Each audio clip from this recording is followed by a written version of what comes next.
Right now on Denver 7 News at 7 o'clock on Local 3, the unofficial start of summer is here. We're getting you ready for Memorial Day weekend and the travel surge from the airport to the roads. Our team is keeping track of it all to make sure you get to your final destination safely and stress-free. Monkeypox may have arrived in Colorado. State officials are tracking a possible case, but say it's too early to be too concerned. And lace up your running shoes. The Boulder is back in person on Monday. One man is ready to lead 4 generations of his family in the event. I've got kids and grandkids and great-grandkids that's going to be in this. So I've got plenty of support. Yeah, he'll be in full get-up too. Whether you're running, walking, or watching the Memorial Day tradition, we have tips to make the most of race day, which will be a lot of fun to have everyone back together again.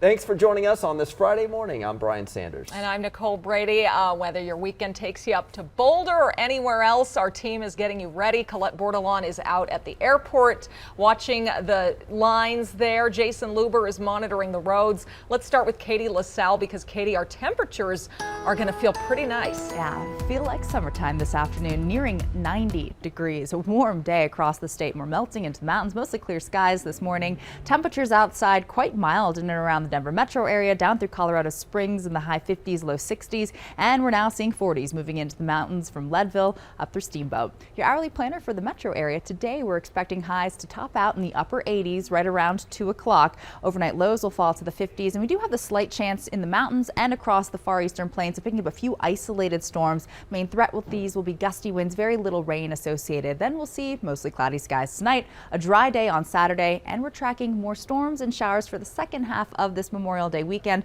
I'll take you through the whole forecast still to come. And overall, driving around the state looks really nice. We will have a lot of people exiting the city and going, whether it's up into Wyoming along I-25 or 287 or Highway 85 out of Greeley. That looks good for us. No problems out to the east, heading out to Kansas, going down I-76 to Nebraska. If you're going to be going down to, this is Grand Avenue right there in Glenwood, and you can see a lot of sunshine for us there, and to the south to New Mexico, also looking good over Raton Pass. Take a look, Air Tracker 7's over Colorado Boulevard, I-25, getting a little bit busier, but overall better than average. You can see that on the map here. Some busy areas around town, but definitely better than average. 270 has been the slowest drive by far, and a little slow there on that drive on 225 around Parker Road. Now, to or from the airport, at least driving, it looks fine. Tower Road, Pena Boulevard, E470, but once you get out there, we've had problems with security wait times early, but now it's looking a lot better.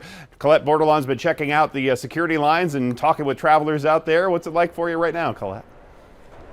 Jason, the line out here, it's barely anything. It's making me think I need to buy a ticket and I need to go ahead and take a flight out of here too, because I mean, look at this. They're estimating around 5 minutes at the South Security checkpoint right now. This is the checkpoint most passengers will likely be using. Now, earlier this morning, around 4 to 5:30, that line was actually backed up around baggage claim, but it was still moving pretty quickly. The longest anyone ever told me out here this morning was around a 45-minute wait time, but still I never saw passengers actually stop in the line. It kept a constant flow. Right now, though, practically no wait to get through security to make sure you make that holiday weekend wherever it is you might be going. And if you don't want to take the South Security, you can check out right here. This is the bridge security up top. You can see practically no line up there. That security does connect you right to the A terminal, so you wouldn't have to get on the little train. You could just walk across if you'd like. And then this down here, this is a look at the North Security. This is for TSA pre-check only, and you can see what they pay for there. I mean, check that out. But Brian, more than 1 million people expected to pass through DIA from Thursday to Tuesday of this weekend. Those are pre-pandemic levels. Yeah, with today and Monday expected to be the busiest in that stretch. Thank you, Colette. With all the crowds we're seeing, the airport is asking you to arrive extra early now, and there are new options to make your time there a little more enjoyable. The Plaza on the Park opens today, which is the area between the terminal and the hotel that you can enjoy after you get your baggage checked in. I was there as they were setting up the green space this week. It's really exciting, and people can step outside the airport and experience a park. Like, when does that happen? It's grass-like turf, there's lounge seating, there's cornhole, and on certain Fridays there's going to be jazz performances, and then this summer there's going to be free mini golf. Yeah, and if you have some extra time after going through security, consider a visit to the new gates in the B concourse because there's outdoor seating there, a fire pit, and some new concessions. Cool. As the summer travel season picks up, state health officials are tracking a potential case of monkeypox in Colorado. Denver 7's Jessica Crawford is outside the state health department's headquarters. And Jessica, health officials want to stress the risk of getting monkeypox is still very low.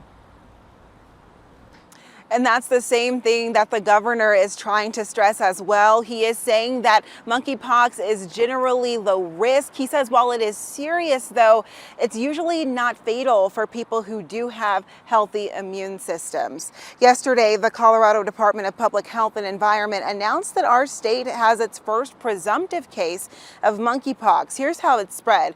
In parts of the world where human cases of monkeypox usually happen, people are generally exposed through bites or scratches from infected rodents and small mammals. It can also spread when a person's preparing wild game or having contact with an infected animal or possibly animal products. High-risk exposure is when there's unprotected contact between one person's skin or mucous membranes and the skin, lesions, or bodily fluids from a person known to have the active monkeypox virus in their bodies. There are 2 vaccines that are available to prevent monkeypox, and Colorado is requesting vaccines from the federal government for those who are high risk.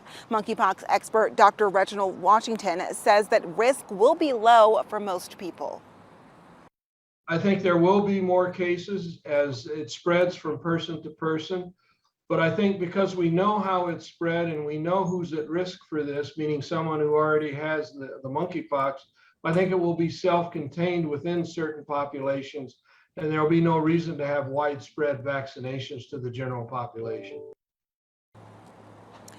And there are currently monkeypox outbreaks in Canada. There are some as well in some European countries. It's generally rare here in the U.S., but if it does happen, it generally happens after a person has traveled internationally. Live in Denver, I'm Jessica Crawford, Denver 7.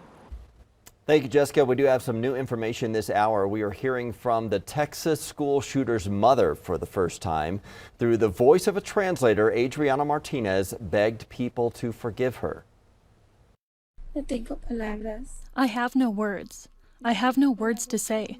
I don't know what he was thinking. He had his reasons for doing what he did, and please don't judge him. I only want the innocent children who died to forgive me. So when pressed on what the reasons he had could have been to kill innocent children and teachers, the mother said she didn't know. Her boyfriend said the teenager moved out of her house 2 months ago after a fight over the Wi-Fi. He had been living with his grandparents. And this morning, as we can see from this live look at Robb Elementary School in Uvalde, Texas, the memorial there is growing. You can see those 21 white crosses with the names of the victims etched into them, covered now by flowers and signs and messages. Law enforcement officials are under intense criticism after their story changed about how everything unfolded. Officials now say a school resource officer did not confront the gunman outside the building.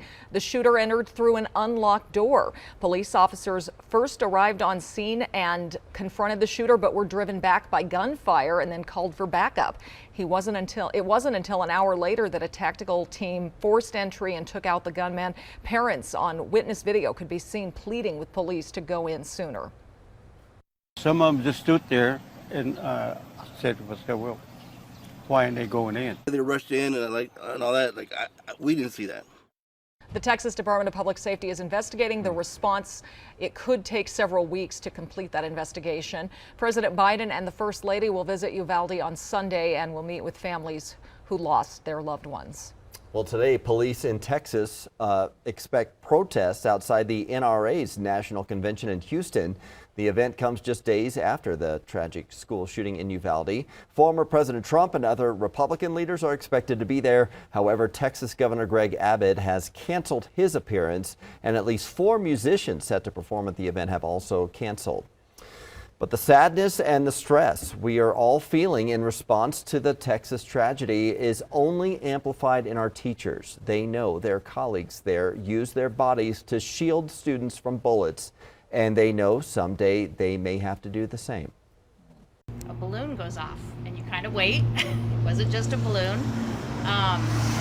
We had a transformer blow in the neighborhood a few weeks ago, and there's always that first instinct is a gunfire. Frankly, I've heard from so many of them that they're tired of having to bear that burden and that weight of thinking about what they would do if this happened in their school, their classroom.